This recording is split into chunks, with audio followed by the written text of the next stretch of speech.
For the Bible declares, seek ye first the kingdom of God and his righteousness, and all these things shall be added unto you.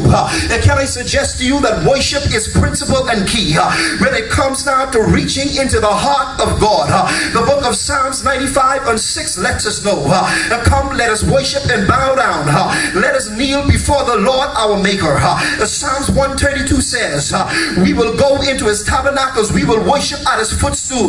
Psalms 29:2 says, give unto the Lord the glory due unto his name. Worship the Lord in the beauty of holiness. These texts helps us to understand that if we are to worship, then it must be from a low estate, a humble estate, a submitted estate. If we are to worship, we must do so with lowliness of self, because anyone can praise.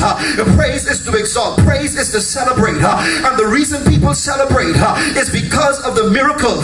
Anytime you can see something happening in your life, the reason people celebrate is because of the victory, because of the divine healing.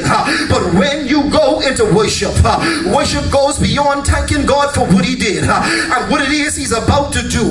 It takes you into a dimension in thought where you remove your self-centered objectives out of the way, and you make up in your mind, even if God never blesses me, if he never gives me the car, if he never restores the marriage, if he never heals my body, if he never delivers me, worship takes you low, while praise may lift you higher.